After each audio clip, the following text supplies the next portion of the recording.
The knock came at dawn, so faint it might have been wind against wood, but it carried a desperation that cut through the howling blizzard like a blade through silk. No one approached the iron gates on the hill without invitation, without trembling, without knowing they might never leave the same way they entered. But this wasn't the sound of a man seeking mercy or a rival testing boundaries. This was something else entirely, something that made the guards exchange uncertain glances through the swirling white chaos, their breath forming clouds as thick as the snow blanketing the ground beneath their boots. Inside the mansion, he stirred from restless sleep, his instincts sharper than any alarm system money could buy. The knock repeated, weaker this time, almost lost to the wind that rattled windows and shook the bare branches of trees like skeletal fingers clawing at the sky. He moved through darkened hallways where portraits of stern-faced men watched with painted eyes, his bare feet silent on marble floors cold enough to sting. Power lived in these walls, the kind that bent entire neighborhoods to its will, that made grown men stammer and politicians answer phones at midnight. The head of security appeared at the top of the stairs, his face tight with confusion that bordered on alarm. "Sir, there's someone at the gate," he said, the words careful, measured. "A child. Alone. She won't leave." Something in those words struck like a match in a room full of gasoline. Unexpected, dangerous, impossible to ignore. He descended the stairs without responding, pulling on the black coat that hung by the door like a second skin, its weight familiar as his own heartbeat. The cold hit him the moment he stepped outside, a wall of white and wind that stole breath and buried the world under layers of frozen silence. His boots crunched through snow already 6 inches deep, the sound lost immediately to the storm's roar. Through the ornate bars of the gate, he saw her, a shape so small it seemed impossible she'd survive the walk up the hill. Her coat was thin as paper, her hair crusted with ice crystals that caught what little light the dawn provided through the churning clouds above. She looked up when his shadow fell across her, and for a moment the wind seemed to pause, the world holding its breath. Her lips were blue, her small hands clutched around the bars with fingers that had gone white at the knuckles from cold and determination mixed in equal measure. "Sir," she whispered, and her voice was barely human, rasped raw by cold and crying. "My mom didn't come home last night." The words hung between them like a confession, like a prayer offered to the last person who should hear it. He'd heard pleas before, thousands of them, each one blending into the next until they became white noise against the soundtrack of his empire. But this wasn't a plea. This was a fact delivered by someone too young to understand that facts could be more dangerous than lies. The guards waited for his signal, for the dismissal that would send her back down the hill into the storm. Instead, he reached for the gate himself, his hands that had signed death warrants and broken unbreakable men, working the lock with fingers that suddenly felt clumsy, uncertain. The gate swung open with a groan of metal on metal, and she stumbled forward, her legs barely holding her upright. He caught her before she fell, and the weight of her was nothing, less than nothing, a bundle of frozen cloth and fragile bones that trembled like a bird's. "How long have you been walking?" he asked, and his voice came out different than intended, stripped of the edge that usually made subordinates flinch. She didn't answer, couldn't answer, her teeth chattering so violently that words became impossible between the shivers racking her tiny frame. He lifted her without thinking, cradling her against his chest where his coat could shield her from wind that wanted to tear her away.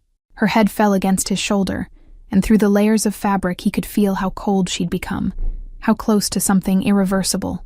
The walk back to the house seemed longer than it had moments before, each step deliberate, careful not to jostle her too roughly. Behind them, the gate clanged shut, sealing them inside walls that had never been meant for children, for innocence, for tiny frozen fingers that gripped his coat like it was the only solid thing left in a dissolving world. Inside, warmth hit like a physical force, but she didn't stop shivering, the cold too deep to be chased away by heated air alone. He carried her past startled staff who pressed themselves against walls, past rooms filled with expensive silence, straight to the library where a fireplace stretched from floor to ceiling like a mouth waiting to devour the cold. He set her down on the leather sofa nearest the flames, and for the first time in years found himself uncertain of what to do next, his hands hovering uselessly as she curled into herself, still shaking, still silent except for the desperate chatter of her teeth against the storm raging in her small body. The housekeeper appeared in the doorway with blankets before he could call for them, her maternal instincts overriding years of training that said never enter a room without permission. She wrapped the child in layers of wool and cashmere, her weathered hands efficient but gentle, clucking softly like she was handling injured wildlife rather than a human being who'd somehow survived the mountain in winter darkness. He stepped back, watching the flames catch and dance across wood that crackled and hissed, sending shadows across walls lined with books nobody read anymore. The child's breathing began to even out, the violent tremors gradually subsiding into occasional shivers that rippled through the blankets, cocooning her like aftershocks following an earthquake. "Hot chocolate," the housekeeper whispered, already moving toward the door. "And soup. The child needs—" But he raised one hand, stopping her mid-sentence, his eyes never leaving the small face that was slowly regaining color, pink creeping back into cheeks that had been gray as ash. When they were alone, he pulled a chair close to the sofa, sitting forward with his elbows on his knees, studying her the way he'd learned to study everything, looking for cracks, weaknesses, the truth hiding beneath whatever story was about to emerge. She watched him back, her eyes huge and dark, still glassy with cold but sharpening now, awareness returning like dawn breaking over frozen ground. "What's your name?" he asked, keeping his voice low, unthreatening, the tone he'd perfected for negotiations that required patience rather than pressure. She opened her mouth, closed it, tried again, her voice coming out scratchy and small, barely louder than the fire's whisper. "Iris," she said, and the name hung between them, delicate as the flower it represented, out of place in this room where deals were made and empires were carved from other men's failures. She pulled the blankets tighter, her small fingers knotting in the fabric like she was afraid someone would take them away. "Iris," he repeated, tasting the word, finding it strange on his tongue. "You said your mother didn't come home. Where does she work?" The question was gentle, but beneath it lay the machinery of his mind already turning, already calculating possibilities, already preparing for whatever truth was coming. She shifted under the blankets, sitting up straighter, and he could see her gathering courage the way children do, all at once, in a rush, before fear could stop them. "At the Royal Diamond," she said, the words tumbling out faster now. "She works at the bar. She's always home by midnight, always, but last night she didn't come back." The name of the establishment hit him like ice water, recognition sharp and immediate. The Royal Diamond sat on the edge of his territory, a casino that wore respectability like a mask, but bled money from card games and private rooms, where limits didn't exist for those who could afford to lose them. He owned it through 3 shell companies and a chain of managers who knew better than to bother him with operational details. "She serves drinks," Iris continued, her voice gaining strength as she spoke, as if saying it out loud made it more real, more urgent. "Sometimes she doesn't finish until really late, but she always calls, always. She has a phone at the bar, and she calls me before she leaves, every single night, so I know she's coming." He watched her face as she spoke, seeing the fear there but also something else, a fierce certainty that her mother wouldn't abandon her, that something must have happened, that the world wouldn't simply swallow someone and leave no trace behind. It was the kind of faith that didn't exist in his world, where loyalty was bought and trust was a liability that got people killed.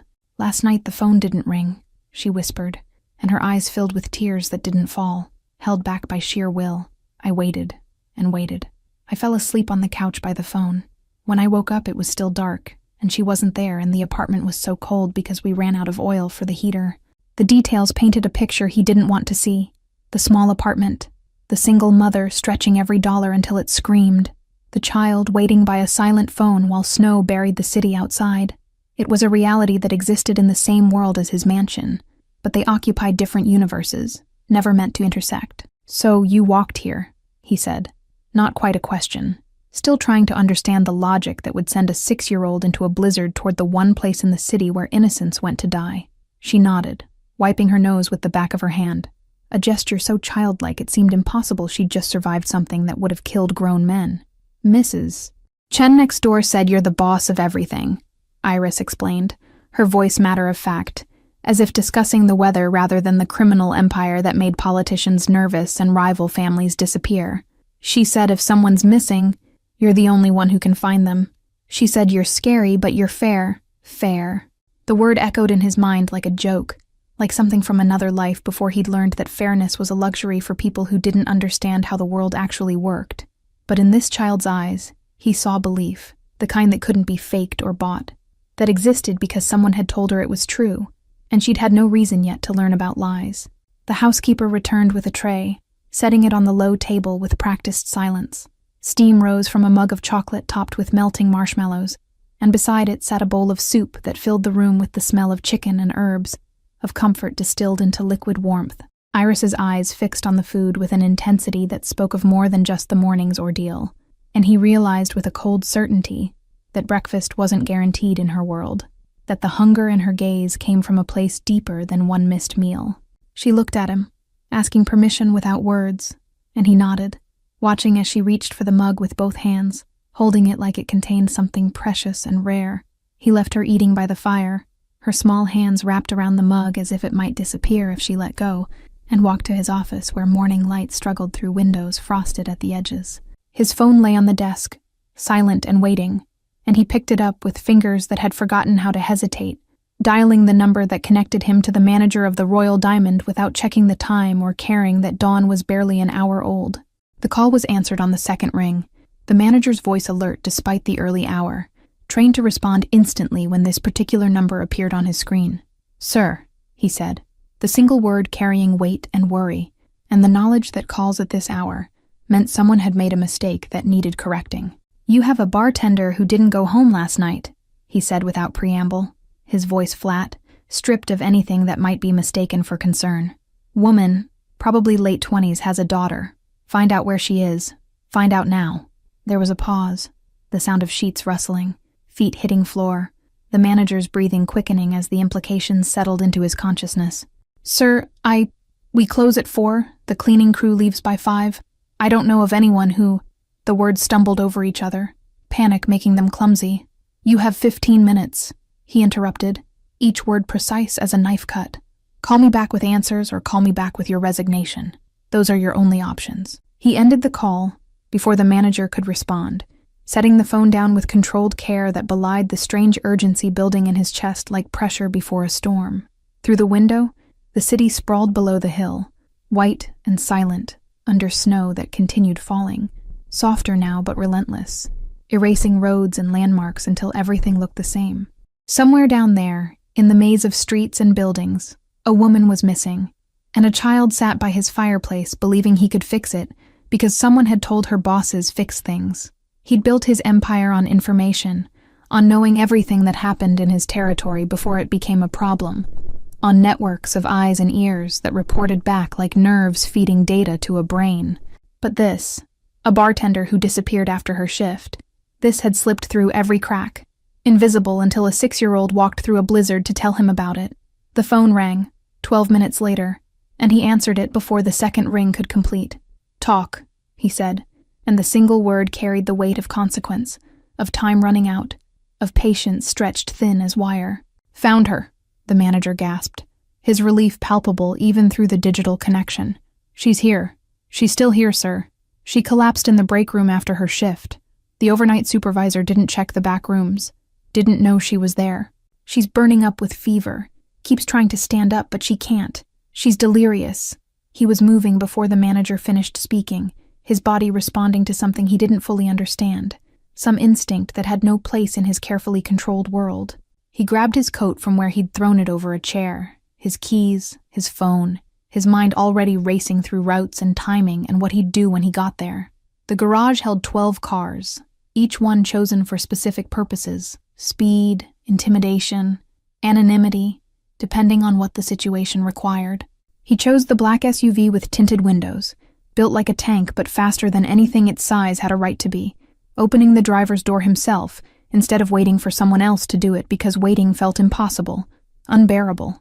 The engine roared to life, and he backed out into the snow with controlled violence, the wheels finding purchase on the cleared driveway before hitting the unplowed road that wound down from the hill. The city opened before him, empty at this hour, the storm having chased everyone inside except those with nowhere else to go. He drove fast but not recklessly, his hand steady on the wheel, his mind already in the casino, already seeing what needed to happen next. The Royal Diamond announced itself with neon signs dulled by daylight and snow, its parking lot empty except for a few cars belonging to cleaning staff and dealers who'd worked through the night. The front entrance stood locked, but he had keys to every door in every building he owned, and within seconds he was inside, moving through the main floor where slot machines sat silent and gaming tables waited under protective covers. The smell of stale cigarettes and spilled alcohol hung in the air, mixed with industrial cleaner and the peculiar emptiness of spaces meant to be crowded, now abandoned. He found the manager waiting by the back hallway, his face pale, his hands twisting together. "Sir, I'm so sorry. We didn't know. The protocol is to check all rooms, but the night supervisor is new and he didn't realize." The excuses poured out in a flood, but he walked past without acknowledging them, following the hallway to where it opened into a small break room with lockers and a table and a couch against one wall. She lay there, half on and half off the worn cushions, her body curled into itself, trembling despite the blanket someone had thrown over her. Her face was flushed with fever, her hair stuck to her forehead with sweat, her lips moving soundlessly, forming words that might have been her daughter's name or might have been pleas to forces that weren't listening.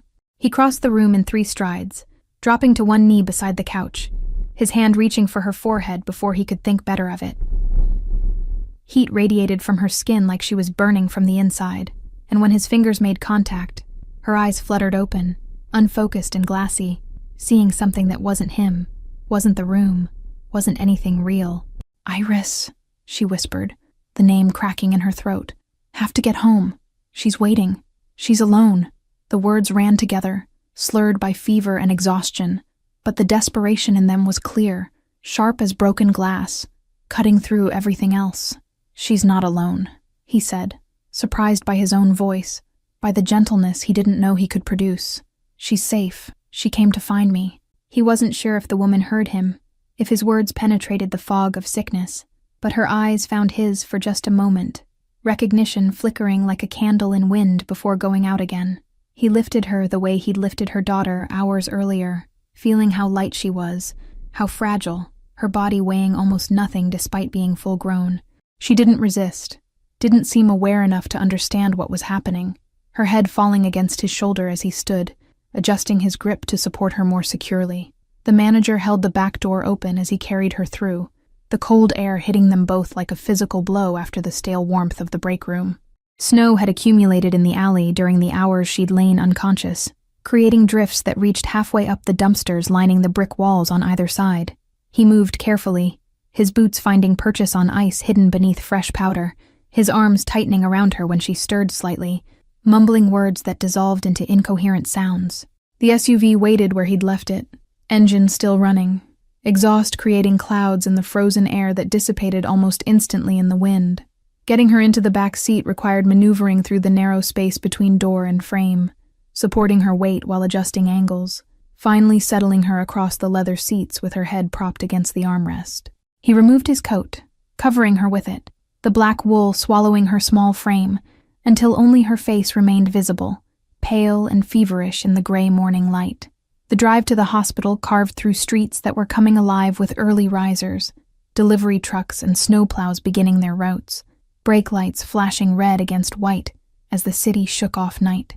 He wove through traffic with practiced efficiency, one eye on the road and one on the rearview mirror where he could see her reflection, motionless except for the shallow rise and fall of her breathing. His phone rang 3 times during the 15-minute drive, and 3 times he ignored it, letting calls go to voicemail because nothing in his business required attention more urgently than the woman dying slowly in his back seat.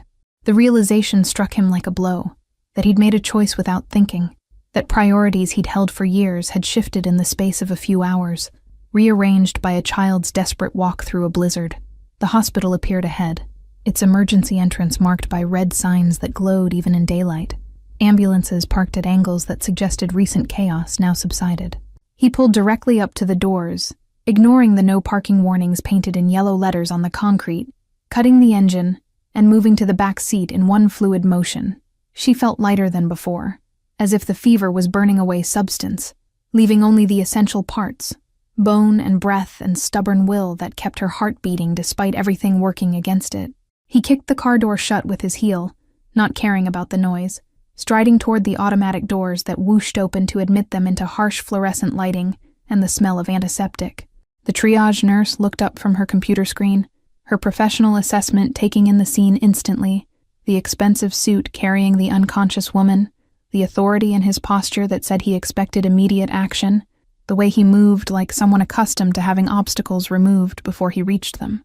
She was on her feet before he spoke, already reaching for a phone, already calling for a gurney.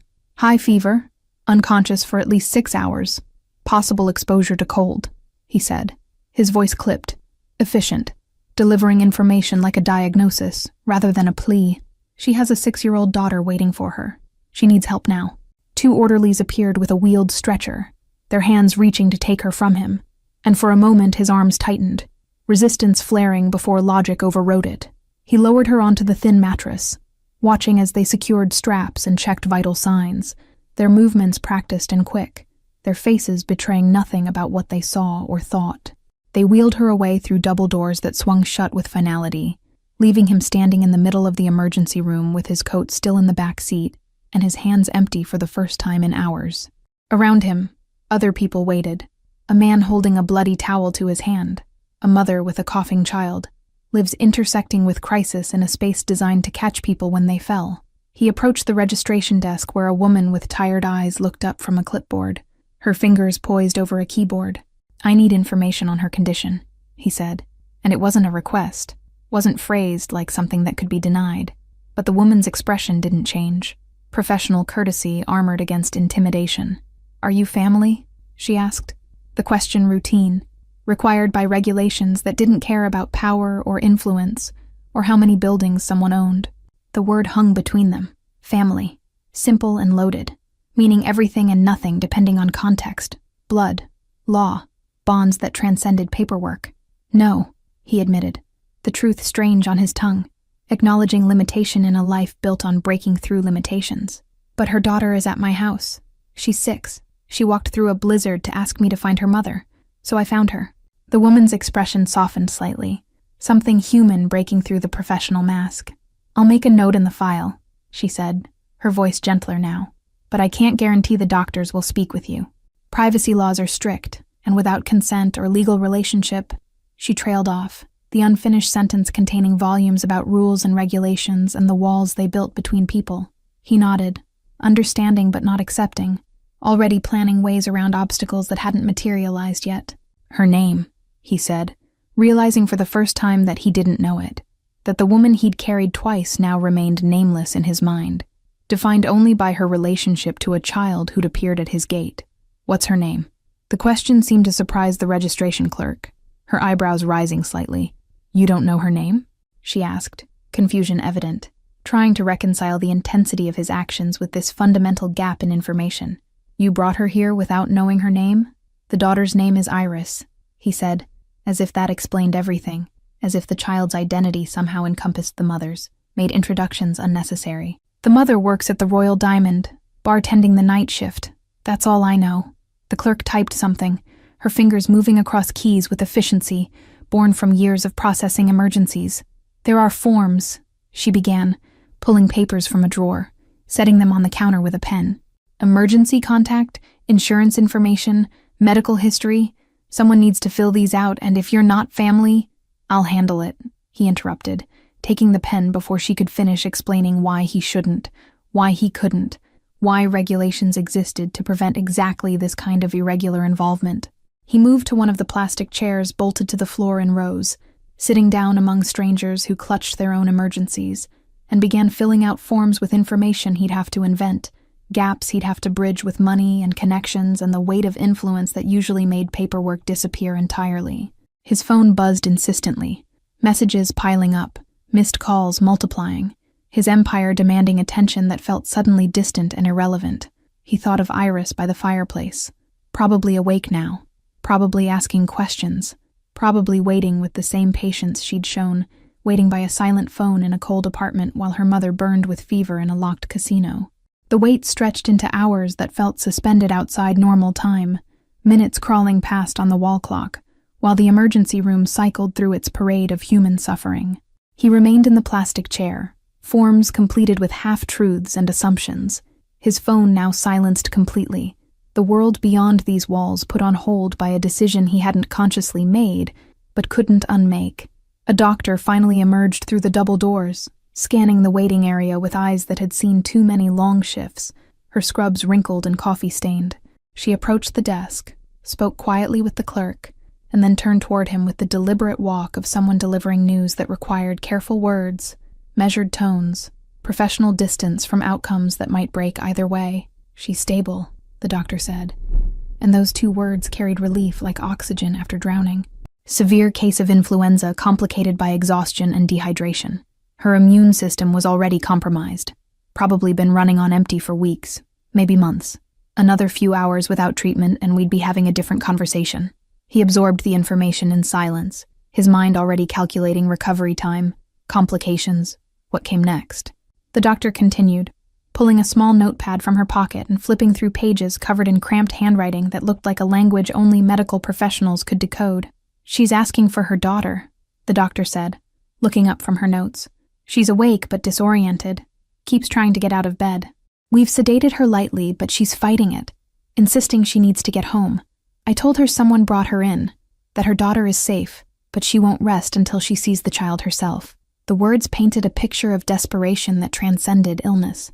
Maternal instinct overriding survival instinct, the need to protect her child stronger than the body's demand for healing. He understood that kind of drive, had seen it in men defending territory or honor, but this was different, purer somehow, untainted by pride or profit or the complicated mathematics of power. "Bring the daughter here," he said, standing, the decision forming even as he spoke it. "Let her see that her mother is alive and being cared for. Then they both need somewhere to recover that isn't a hospital room or whatever apartment they've been surviving in." The doctor's expression shifted, professional neutrality cracking slightly to reveal curiosity mixed with wariness. "And you're offering that somewhere?" she asked, the question carrying implications about motivations and intentions, about men in expensive suits who appeared with unconscious women and made declarations about their futures. "I have space," he said simply, not explaining further, not justifying what didn't require justification in his own mind. "More than enough space. She needs rest, proper food, warmth, time to heal without worrying about rent or shifts or how she'll manage. The child needs her mother healthy. I can provide those things." The doctor studied him for a long moment, her evaluation clinical and thorough, looking for red flags that years of emergency medicine had taught her to recognize. Whatever she saw, or didn't see, made her nod slowly, accepting the arrangement even as questions remained unasked in her eyes. "She'll need to stay here for at least 48 hours, the doctor said, her voice returning to professional efficiency. "IV fluids, monitoring, antibiotics to knock down the infection. After that, if someone's available to care for her at home, we can discharge her with prescriptions and follow-up appointments, but she cannot return to work for at least 2 weeks, possibly longer depending on how she responds to treatment. 2 weeks without income, 2 weeks of rent coming due and bills piling up, and a child who needed to eat every day regardless of circumstances." The math was simple and brutal, the kind that pushed people back to work before they were ready, that turned minor illnesses into major ones through neglect born from necessity rather than choice. He pulled out his phone, typing a message to the housekeeper with instructions that were clear and non-negotiable. Prepare a room, something warm for the child, a car to bring her to the hospital within the hour. The response came back immediately. One word: understood. No questions, no hesitation, just obedience that came from years of knowing when not to ask why. "I need to see her," he said, the words surprising him even as they emerged. "Before I bring the daughter, I need to see that she's actually stable, that she'll survive this." The vulnerability in the request felt foreign, uncomfortable, like wearing clothes that didn't fit quite right. The doctor considered this, weighing protocols against the unusual circumstances, then gestured toward the double doors. 5 minutes, she said. "She's sedated but responsive. Don't upset her. Don't make promises about her daughter that you can't keep.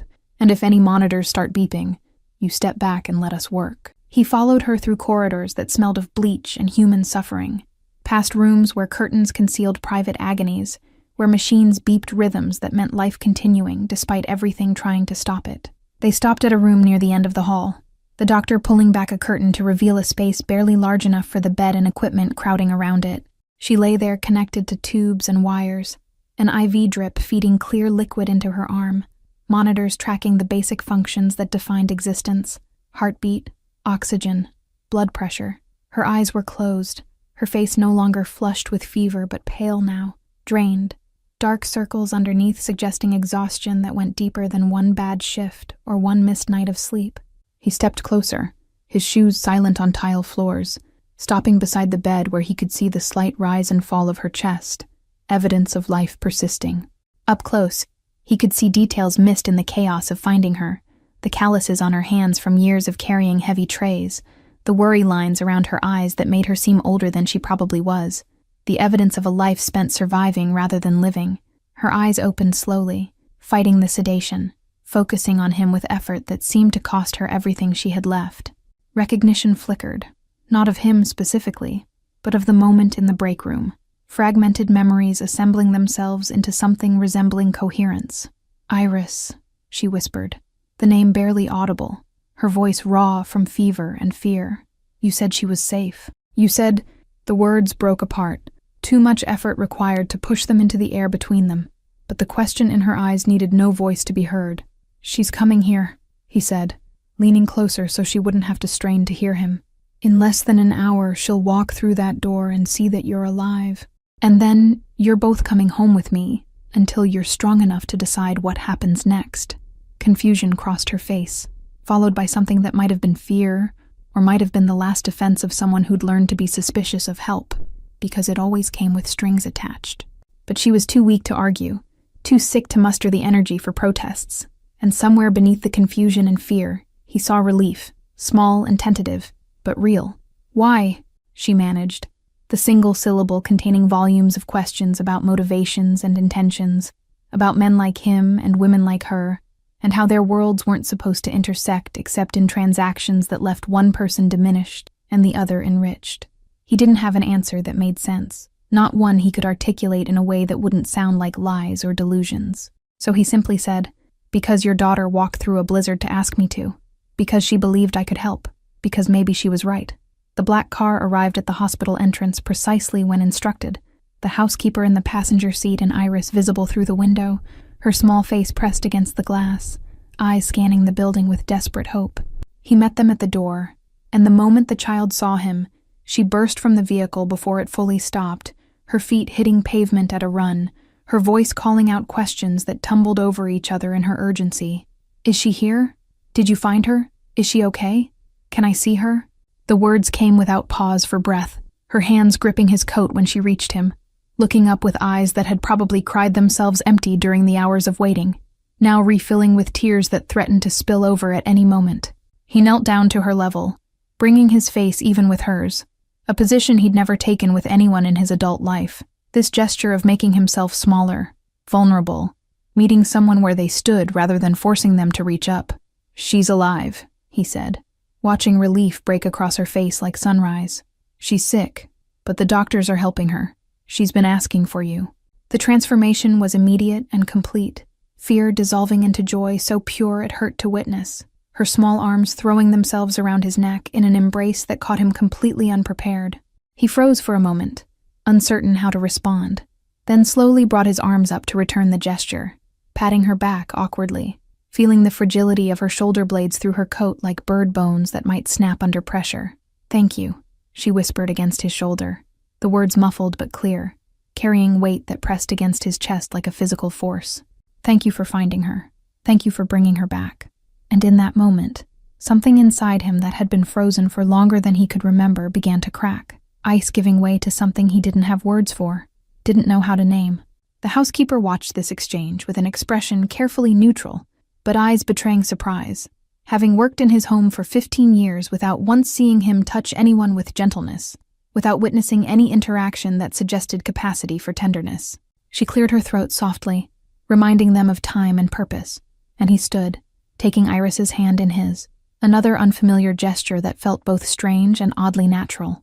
They walked through corridors that seemed less harsh with the child beside him, her presence somehow softening the clinical edges, making the hospital feel less like a way station between living and dying, and more like a place where healing actually happened. Nurses smiled at Iris as they passed, and he realized they were responding to her specifically, to the hope she carried like a visible light. The doctor met them outside the room, kneeling down to Iris's level the way he had, speaking in tones reserved for children who needed truth delivered gently. "Your mom is very sick, but she's getting better," she explained, her voice warm and professional. "She has tubes helping her get medicine and water. Don't be scared when you see them. They're helping her heal." Iris nodded solemnly, her hand tightening in his, drawing strength or offering it. He couldn't tell which. Then the doctor stepped aside, pulling back the curtain, and the child rushed forward with a cry that was half sob, half laugh, pure relief given voice in a sound that echoed down the hallway and made other patients look up from their own struggles. "Mama!" Iris climbed onto the bed with practiced efficiency, clearly having done this before, finding space beside her mother without disturbing tubes or wires, her small body curling into the woman's side like a puzzle piece finding its match.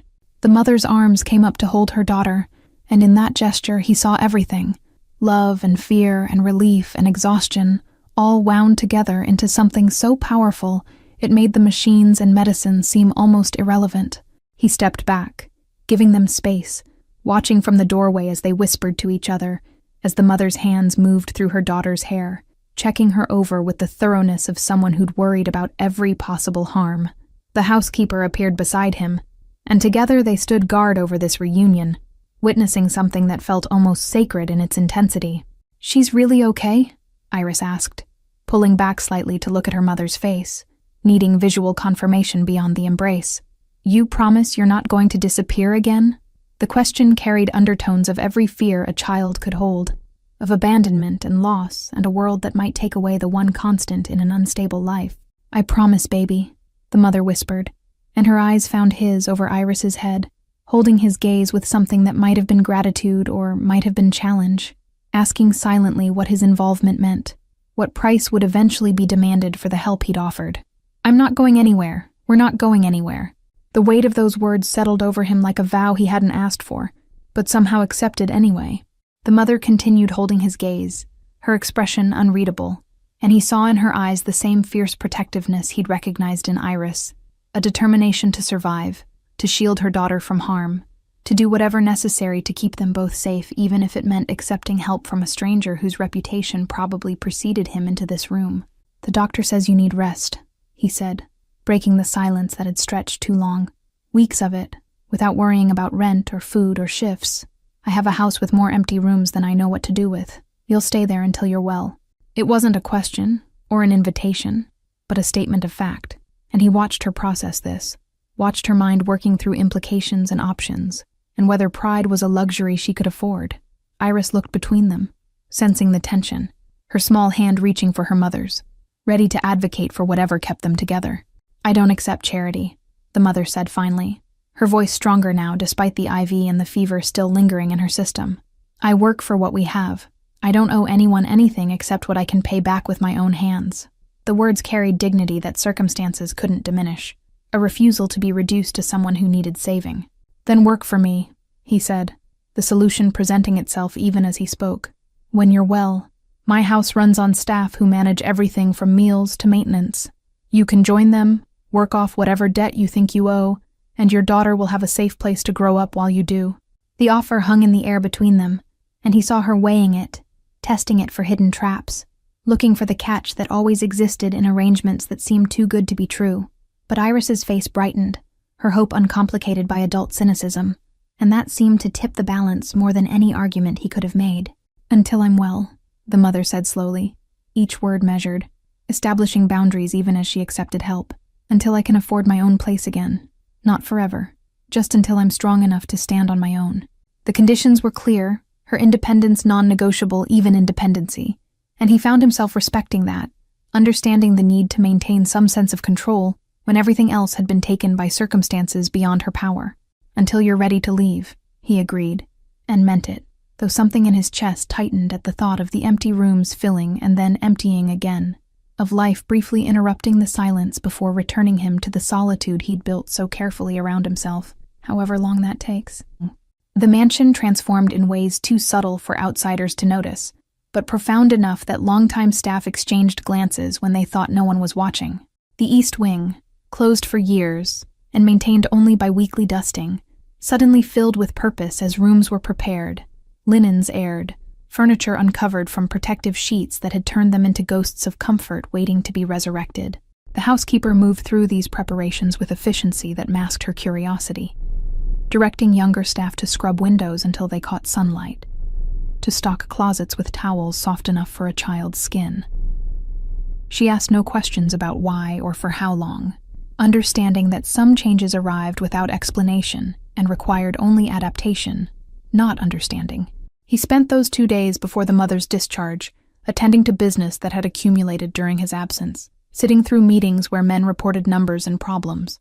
But his mind wandered in ways it never had before, drifting to hospital rooms and small hands gripping his coat, to promises made without thinking through their implications. The city noticed too, though in different ways through different channels. Word spread among those who made it their business to know things, that the boss had personally retrieved someone from the Royal Diamond, that he'd carried her into a hospital himself. Speculation ran wild in the absence of facts, theories multiplying in whispered conversations held in back rooms and dark corners where his influence didn't quite reach. His lieutenants approached with careful words and cautious expressions, asking questions disguised as concerns about security, about precedent, about what this meant for operations. He shut them down with looks that said the subject wasn't open for discussion, that his private affairs remained private, regardless of curiosity or concern. But the questions lingered in the air like smoke, following him through his days. What was he doing? Why was he doing it? What did it mean? He had no answers, or none he could articulate in ways that made sense even to himself. None that explained why a man who'd built walls between himself and everyone else was suddenly opening doors to strangers. The morning of the discharge arrived cold and clear, the storm having passed, leaving everything covered in pristine white that would turn to gray slush within hours.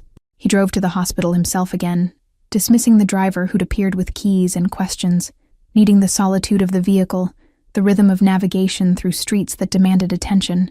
The mother sat on the edge of the hospital bed fully dressed when he arrived, wearing the same clothes she'd collapsed in, now cleaned and pressed by hospital laundry.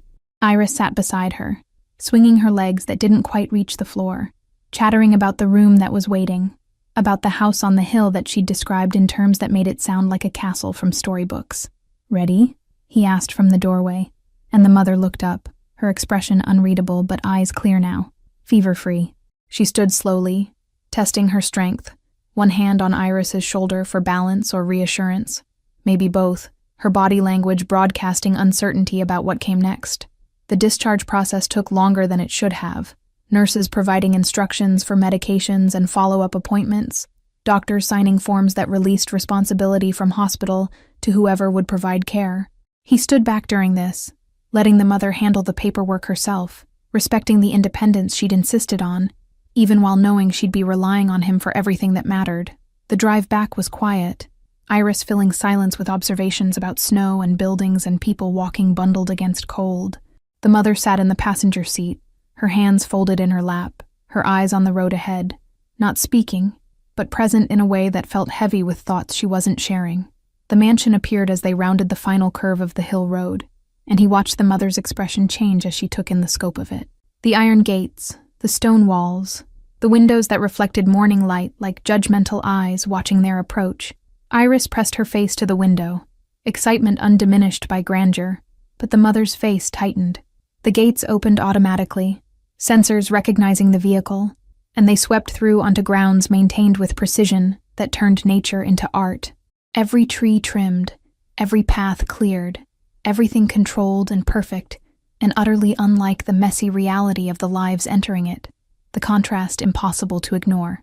The car stopped at the main entrance, where the housekeeper waited with 2 younger staff members, their faces carefully neutral.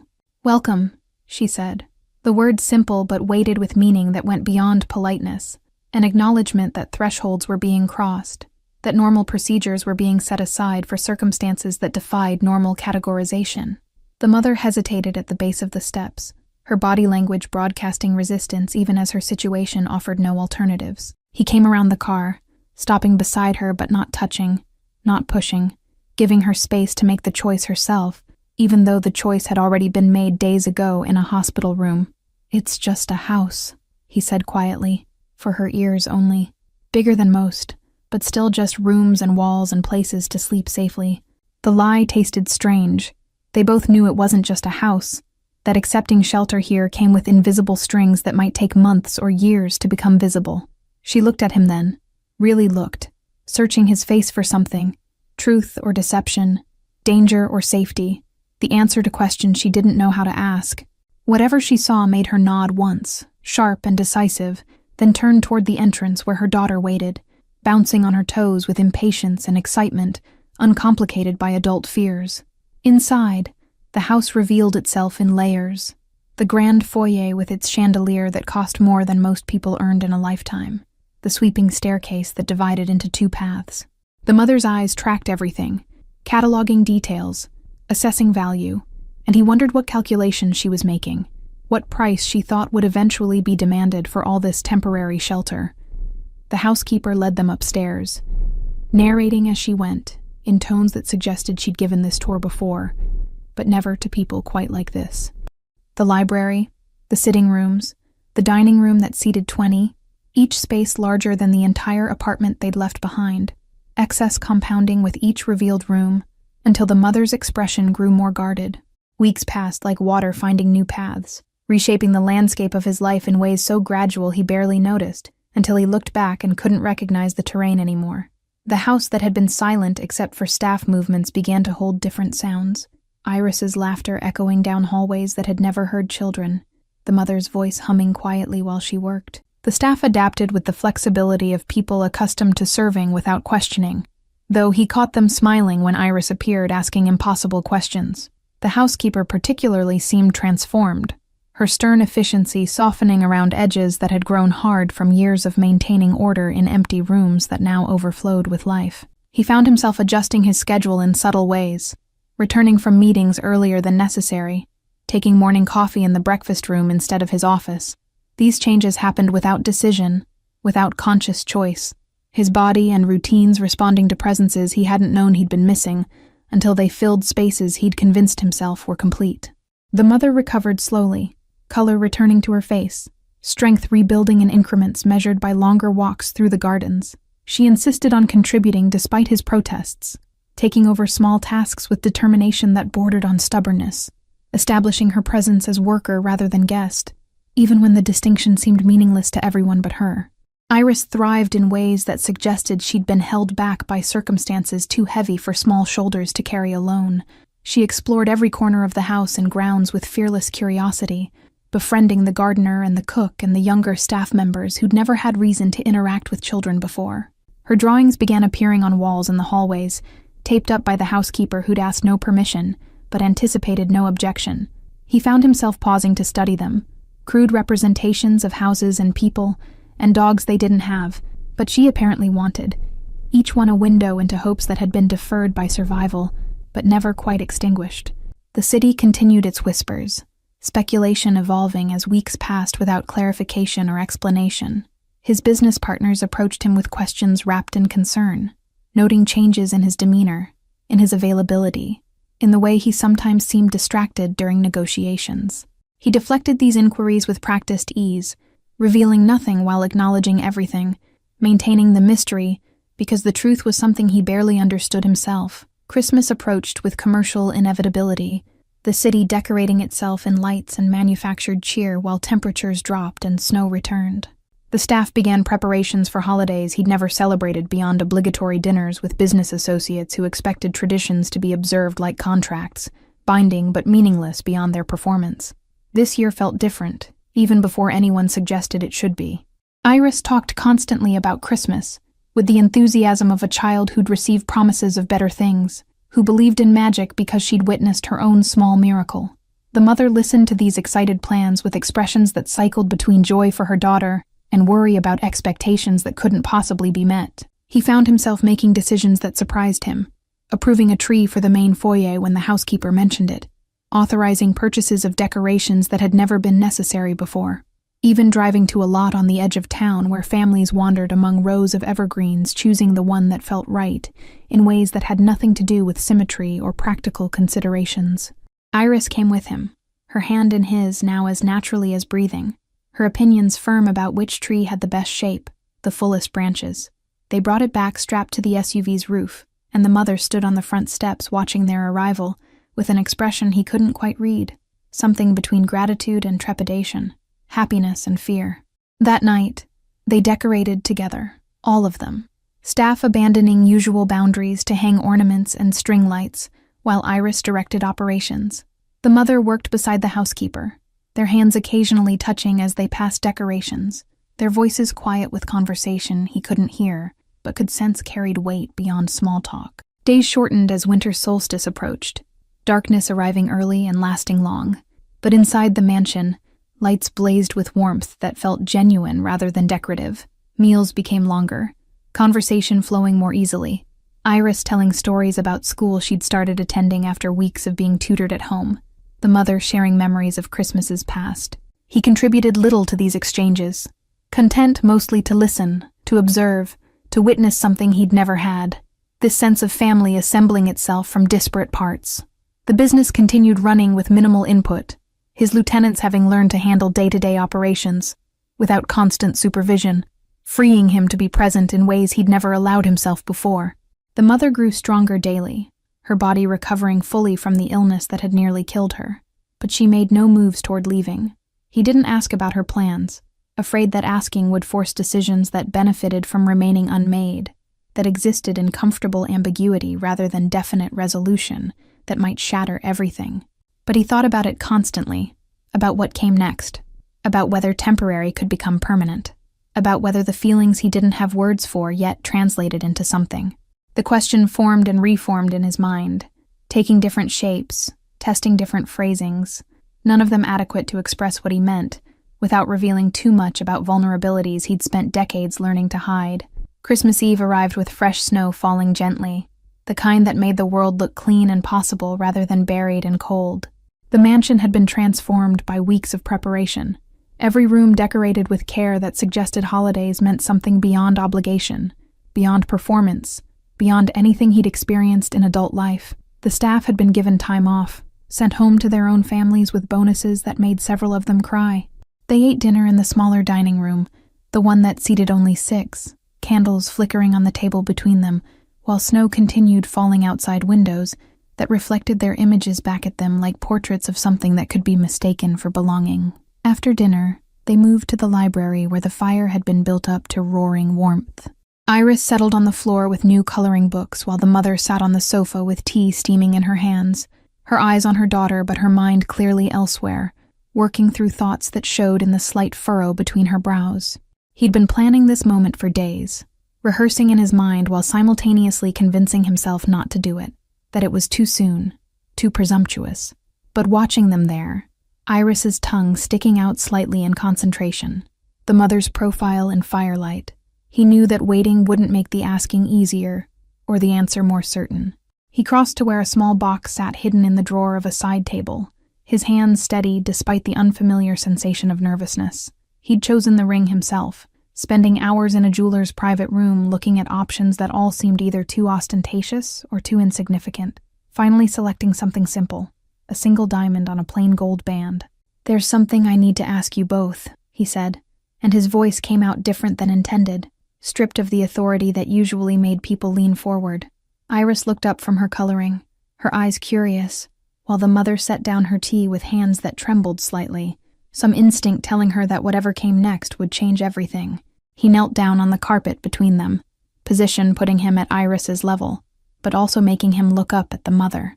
The box in his hand seemed to grow heavier with each passing second, containing possibilities that could be accepted or rejected, futures that might materialize or dissolve depending on words not yet spoken. "When Iris came to my gate that morning," he began, focusing on the child first because her acceptance felt somehow more achievable than her mother's. "She asked me for help, and I want to keep helping, not because of obligation or debt, but because somewhere between that morning and now, you both became important to me in ways I don't fully understand and can't properly explain." Iris watched him with complete attention, her coloring forgotten, her small hands folded in her lap in unconscious mimicry of her mother's posture. The mother sat frozen, her breath held, her eyes wide with something that might have been hope, or might have been fear that hope itself was dangerous, that letting it in meant risking devastation if it proved unfounded. "I'm not good at this," he admitted, the confession feeling like removing armor that had protected him for so long. He'd forgotten what it felt like to stand exposed. "I don't know how families work. I don't know how to be what you need. But I want to learn. I want to try. I want you to stay," he said finally, The words simple but carrying everything he couldn't articulate. Loneliness acknowledged. Walls crumbling. Not as guests. Not as staff. As family. As mine if you'll have me. As mine if I can be yours. If that's something you could imagine wanting too. He opened the box, revealing the ring that suddenly seemed inadequate, too small to represent what he was asking. The diamond caught firelight and threw it back in fractured rainbows. Beauty born from pressure applied over time to something that started as coal and became treasure through transformation. He was only now beginning to understand. "Will you marry me?" he asked the mother, but his eyes included Iris in the question, acknowledging that accepting him meant accepting the world he came from. "Both of you. Will you let me keep you safe? Will you let me come home to you? Will you stay and build something here that none of us knew we needed until it already existed?" Silence stretched for heartbeats that felt like hours. The fire crackling the only sound. Snow tapping gently against windows like witnesses waiting for vows. The mother's eyes filled with tears that spilled over, tracking down her cheeks in paths that carved through defenses she'd maintained since the moment she'd woken in a hospital bed to find her life rearranged. "You don't know us," she whispered, but the protest sounded weak even to his ears, less argument than plea for reassurance. "You don't know who we are, where we come from, what baggage we carry. This could be a mistake. This could end badly. This could—" "I know you walked through a blizzard for her," he interrupted gently, gesturing to Iris, whose eyes tracked between them with intensity. "I know you worked yourself sick trying to provide. I know you taught her to be brave enough to ask strangers for help. I know when I hold either of you, something in me that was missing clicks into place." Iris moved then, launching herself at him with the explosive energy children possessed, her arms wrapping around his neck with force that nearly knocked him backward. "Yes," she shouted directly into his ear, joy uncontained and uncomplicated by adult concerns. "Say yes, Mama. Say yes so we can stay forever and you never have to work so hard you get sick again." The mother laughed through her tears, the sound breaking something loose in the room, tension releasing like pressure valve opened to prevent explosion. She reached forward, one hand touching his face with fingers that trembled, tracing the line of his jaw as if checking he was real, solid, actually kneeling before her with a ring and a question. "Yes," she said, and the word came out choked with emotions too tangled to separate, relief and fear and joy and terror and hope. "Yes, we'll stay. Yes, we'll build something. Yes, we'll let you love us, and we'll figure out how to love you back, even though this is crazy, and shouldn't work, and probably won't be easy." He kissed her then, stopping the flow of words with lips that had forgotten how to be gentle, relearning softness from necessity and desire mixed equally. Iris squealed with delight, squirming between them, and they broke apart, laughing, breathless, the three of them tangled together on the floor in front of the fire, while snow fell outside, and the rest of the city slept unaware. The ring slid onto her finger with ease that felt like confirmation, metal warming instantly to her skin temperature. She stared at it with wonder that made him see the object freshly, not as expensive symbol, but as promise given physical form, as representation of commitment he'd never imagined making, to people he'd never expected to need with this desperate intensity. They stayed there for hours, talking and planning and telling stories, Iris eventually falling asleep curled against his side. The fire burned down to embers that pulsed with residual heat, and eventually they carried the sleeping child upstairs to her room, tucking her into bed surrounded by toys and comfort and security she'd never had before, but would never lack again. In the hallway outside Iris's door, they stood close in darkness broken only by nightlights shaped like stars. The mother looked at him with eyes that held questions she was too tired or too overwhelmed to voice, and he answered them anyway, without words, pulling her close and holding her like she might disappear if he loosened his grip. "Thank you," she whispered against his chest, and he wasn't sure what she was thanking him for. The ring, the proposal, the months of shelter. "Thank you for opening your door when my daughter knocked. Thank you for being someone who could have turned us away but didn't. Thank you for choosing us when you could have chosen emptiness and safety instead. Thank you," he replied, meaning it with intensity that surprised him. Gratitude for her faith in accepting, for Iris's courage in asking. "Thank you for teaching me that strength comes in forms I'd never recognized, in vulnerability offered and accepted, in needs admitted rather than hidden, in building rather than protecting, opening rather than closing doors I'd convinced myself needed to stay locked." The next morning arrived with sunlight on new snow, the world scrubbed clean and bright. He woke to find Iris bouncing on the bed with the energy of a child who knew Christmas waited downstairs, her excitement infectious enough to make even exhaustion feel irrelevant compared to the joy radiating from her small body. They descended together, the three of them, and found gifts that had been acquired without fanfare, wrapped with care. The day unfolded with laughter and torn paper and food prepared by the cook, who'd returned despite being given time off, because she said some traditions deserved proper meals, and she wasn't about to let Christmas pass with frozen food. In the afternoon, word spread among the staff about the engagement. The housekeeper appeared with champagne that probably cost more than most people's monthly rent, pouring it with tears in her eyes as she toasted them with words about time and change. Others followed, their congratulations genuine, their acceptance complete, barriers between employer and employee dissolving in shared happiness. As evening fell and Iris played with her new toys by the fire, the mother came to where he stood by the window watching snow begin again. Her arm slid around his waist, her head resting against his shoulder with trust that humbled him more than any show of respect he'd ever commanded, more powerful than any loyalty bought with fear or money, or the complicated transactions that governed his other relationships. "What happens now?" she asked quietly, the question practical beneath its simplicity, acknowledging that promises made in firelight still had to survive in daylight. The world outside these gates won't understand. People will talk, will judge, will make assumptions about why we're here, and what you want from us, and whether this is real or just another transaction. "Now we live," he said, surprising himself with the answer, with how completely he believed it, despite knowing she was right about complications that would follow them. "We have breakfast. You teach me how to make those pancakes Iris loves. She goes to school and comes home with drawings. We argue about small things and laugh about smaller things and build something ordinary inside this extraordinary place." She turned in his arms, looking up at him with eyes that still held traces of disbelief that any of this was real.